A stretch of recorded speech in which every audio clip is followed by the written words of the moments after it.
दुश्मन को भी अगर आप समझाना चाहते हो तो बहुत करुणामयी शब्द भी होते हैं, उसको संदेश दे सकते हैं, लेकिन हमारे अंदर आक्रोश भरा हुआ है, हमारे अंदर शब्दकोश नहीं है, और शब्दकोश के अभाव में जो निकृष्ट लोगों की भाषा होती है, शब्दकोश होता है, उसे ही हम इस्तेमाल करते हैं। इससे क्या होता है, बाजार सुधरने के संदेश जाने के संकट पैदा हो जाता है, विपन्नता और उपद्रव पैदा हो जाता है। इसलिए भगवान बुद्ध ने अपने प्रवचकों को समझाते हुए कहते हैं कि ब्रह्मवाणी और व्यवहार रखना, किसी आदमी को व्यर्थ और मूर्खता की बातों में नहीं पड़ना चाहिए, बल्कि उसकी वाणी बुद्ध संगत सार्थक होनी चाहिए। हम किसी को उपाय बताएं, सलाह सुझाव दें तो सार्थक बातें करें, व्यर्थ की बातें न करें। ये वाणी के गुण और दोष भगवान बुद्ध ने बता करके उन्हें दूसरी युक्ति बताई, और दूसरी बताने के बाद में भगवान बुद्ध उनसे कहते हैं, जैसा मैंने समझाया, सम्यक वाणी और व्यवहार किसी भय अथवा पक्षपात के कारण नहीं होना चाहिए। इसका उसे कुछ भी संबंध नहीं होना चाहिए कि कोई श्रेष्ठ आदमी उसके कार्य के बारे में क्या सोचता है अथवा सम्यक वाणी और व्यवहार के बारे में क्या हाल लाभ होगा। भगवान बुद्ध ने कहा, जब तू अपनी वाणी का इस्तेमाल करे और सम्यक दृष्टि का इस्तेमाल करे तो पक्षपात रहित रहना, निष्पक्षता से किसी चीज को बोलना देखना। ऐसा न हो कि तू सत्य को जानते हुए भी किसी के प्रभाव की वजह से, चाहे सगे संबंधी की वजह से या लोभ लालच की वजह से, अगर तू अपनी वाणी को बदलता है, सत्य को छिपाता है या बढ़ा चढ़ा के कहता है, तब तुझे सम्यक वाणी का, सम्यक दृष्टि का लाभ नहीं मिलेगा। तेरे चित्त विकार वही बने रहेंगे, तू दूषित ही बना रहेगा। जैसा मैंने समझाया, सम्यक वाणी का मापदंड न किसी के ऊपर के आदमी की आज्ञा और न किसी आदमी की व्यक्तिगत लाभ के लिए। ऐसा भी नहीं है कि हम सम्यक वाणी इसलिए बोल रहे हैं हमें किसी को प्रभावित करना है। लोग कहते हैं उसे देख करके मीठी मीठी बातें बोलने लगा, और जैसे मैं पास गया वो तो दो मिनट पड़ गया, जब मेरे वाले भी चोरी कर रहा था। क्यों? या तो उसको उससे कोई लाभ की वजह से बोल रहा है या भय की वजह से बोल रहा है। भगवान बुद्ध ने कहा, नहीं, तू जो सम्यक वाणी बोल किसी के भय और लालच के कारण नहीं। सम्मा कमंतो सम्यक कर्मांत, और तीसरा अष्टांगिक मार्ग का गुण बताते हुए भगवान कहते हैं सम्यक कर्मांत, हमारा जो कर्म है वो सम्यक होना चाहिए। उसका अर्थ बताते हुए कहते हैं यह व्यवहार की शिक्षा देता है। सम्यक कर्मांत हमें व्यवहार की शिक्षा देता है, यह सिखाता है कि हमारे हर कार्य का आधार दूसरों की भावनाओं अधिकारों का आदर होना चाहिए। सम्मान कामंत तो सम्यक कर्मांत का मापदंड क्या है? सम्यक कर्मांत का मापदंड है आचरण की धारा, जो अस्तित्व में आधारभूत नियम के साथ समन्वित होनी चाहिए। जब किसी आदमी के कार्य न इन नियमों के समन्वय रखते हो तो उन्हें सम्यक कर्म के अनुरूप ही समझना चाहिए। यानी हमारा जो कर्म हो किसी को हानि पहुंचाने वाला नहीं हो, हमारे कर्म से किसी को हानि नहीं हो, किसी को क्षति नहीं हो। कभी कभी लोग कहते हैं मैं तो अपना खूंटा यही गाड़ूंगा, तो कह रहा है कि मेरे तो ठोकर लग जाओ, तो यही तो क्या होगा, मेरा तो चबूतरा यहीं तक बढ़ेगा, मेरी नाली यहीं से निकलेगी, मेरी मैंने यहीं पड़ेगी, मैं इस काम को यहीं से करूंगा। ये क्या है? ये हमारा सम्यक कर्मांत नहीं है। हम उपद्रव पैदा कर रहे हैं, इस उपद्रव का परिणाम हमको भोगना पड़ेगा। हमें कोई कर्मकांड और बचा नहीं सकता। प्रत्येक व्यक्ति को अपनी जीविका कमानी होती है। और अगला गुण बताते हुए भगवान बुद्ध चौथे में कहते हैं कि हमारा जो आजीविका है वो भी पवित्र होनी चाहिए। हर आदमी को जीवन में जीने के लिए कुछ न कुछ करना चाहिए, लेकिन धनार्जन के लिए, जीविका उपार्जन के लिए हमें कोई गलत कार्य नहीं करना चाहिए।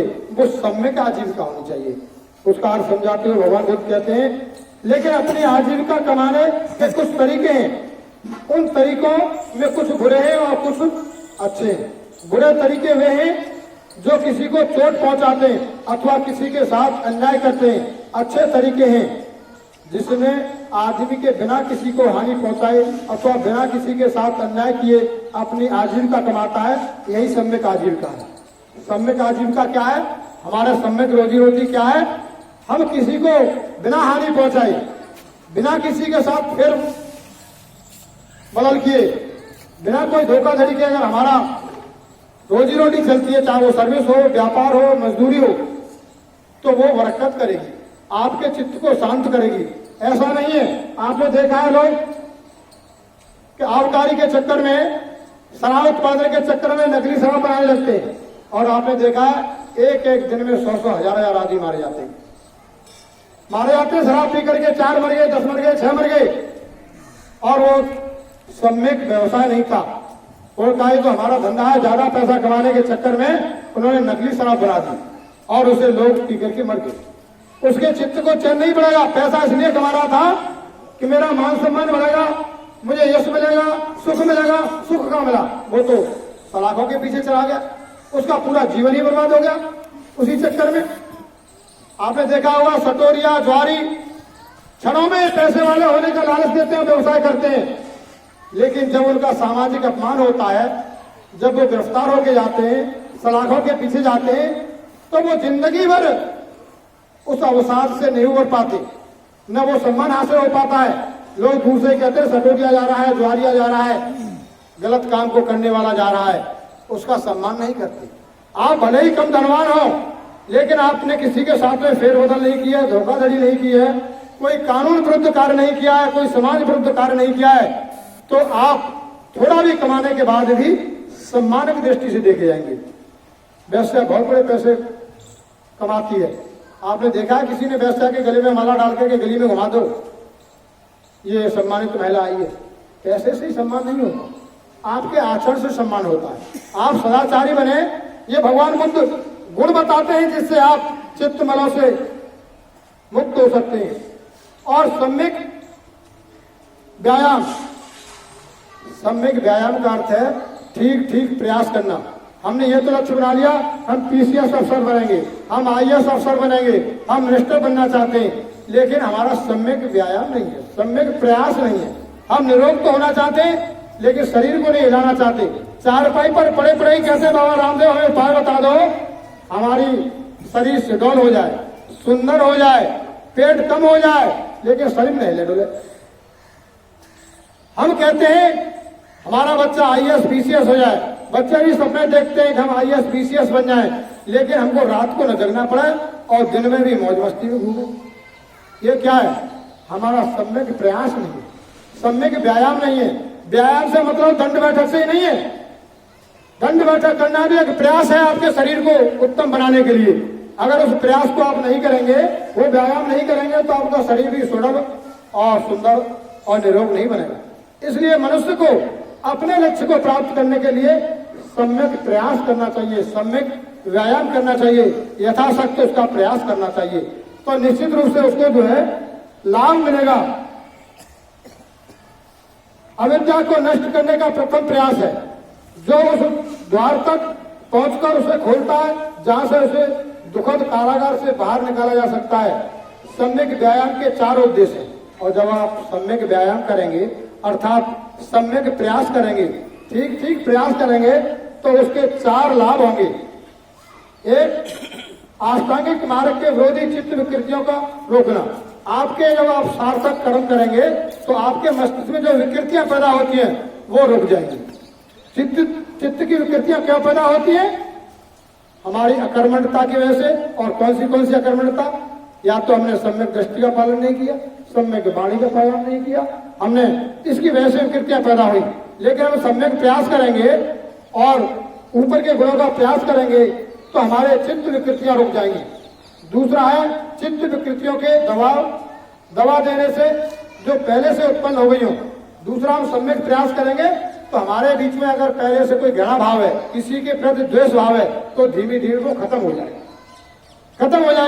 लोग कहते हैं भाई पहले तो इनमें पड़ोसियों में बड़ी झगड़ा होता था, ये आपस में बड़े झगड़ते थे, भैया अब तुम्हें क्या हो गया यानी जी? अरे यार सब छोड़ो, मैं सत्संग की शरण में जाता हूँ, धम्मगोष्ठी की शरण में जाता हूँ, मैंने पुराने विचारों को सबको त्याग दिया। ये सम्यक प्रयास से ये होगा कि आपके चित्त में धीमे धीमे नष्ट हो जाएंगे। तीसरा, ऐसा चित्त प्रवृत्तियां का उत्पन्न करना जो आष्टांगिक मार्ग की आवश्यकताओं की पूर्ति में सहायक हो। और चौथा, चित्त प्रवृत्तियों का अधिक विकास करना और पहले से उत्पन्न चित्त विकृतियों में वृद्धि करना। हम पहले से थोड़े बहुत सदाचारी थे, लेकिन अगर हम सम्यक दृष्टि का प्रयास करेंगे, सम्यक प्रयास करेंगे, तो चित्त विकृतियां और प्रगाढ़ हो जाएंगी। हमारे जो अच्छे गुण हैं वो इतने प्रगाढ़ हो जाएंगे, इतने मजबूत हो जाएंगे, इतने अभ्यस्त साधना हो जाएगी कि हम कभी कभी एक साथ कई काम करते रहेंगे, तब भी दूसरे हमारे सदाचार के प्रति कोई चूक नहीं होगी। ये कहवाता है नित्याभ्यास से। इस प्रकार भगवान बुद्ध ने अष्टांगिक मार्ग बताते हुए हमने आपको सम्यक प्रयास तक, सम्यक व्यायाम तक बताया। अभी इसमें जो शेष गुण शेष हैं कल बताएंगे। आप नित्य वंदना में आते रहें, निश्चित रूप से आपको ज्ञान लाभ होगा, चित्त को शांति मिलेगी, आपका कल्याण होगा, जीवन सार्थक होगा। इसी के साथ हमारे सोशल मीडिया के बंधुओं से खासतौर से निवेदन है, हमारे प्रेम स्वरूप कश्यप जी के अथक प्रयास है, जो हमारे इस ग्रुप के टेक्नीशियन हैं, उनके प्रयास से इस भगवान बुद्ध की पवित्र वाणी को सोशल मीडिया, फेसबुक पेज और हमारा यूट्यूब चैनल भारत गौरव बुद्ध के माध्यम से इसे प्रसारित किया जा रहा है। इसे आप लाइक करें और फॉरवर्ड करें। भगवान बुद्ध के सब मतलब जो है, जो उनका अपना पवित्र संदेश था, बाबा साहब का सपना था बौद्धमय भारत हो। इस बौद्धमय भारत के अभियान में आप सहयोग करें। आपकी सबकी मंगल कामनाओं के साथ में वाणी को विराम देता हूँ। भवतु सर्व मंगलम, भवतु सर्व मंगलम। सा सा सा।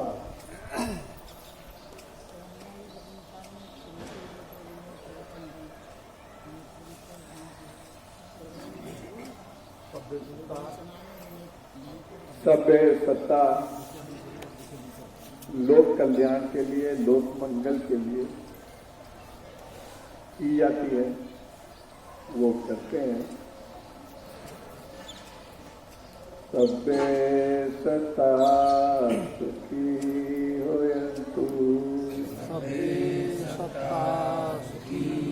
सभ्य होन्तु सखे मिनो,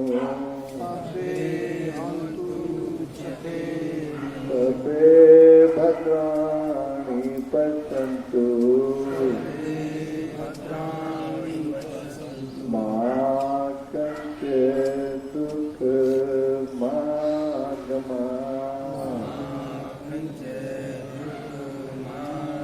सभे सत्ता सुखी होयन्तु, सभे होन्तु सखे मिनो, सभे भद्राणि पश्यन्तु, मा कश्चित् दुःखमागमात्,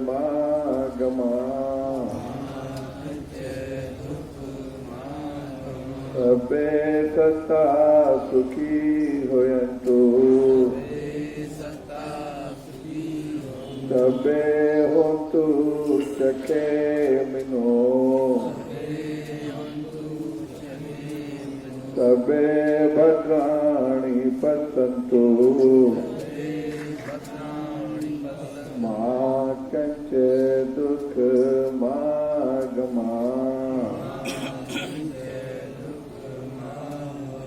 साधु साधु साधु। एक नम्र निवेदन है, 4 झंडे पंचशील के आ चुके हैं, जिसमें एक ध्वजा बाबू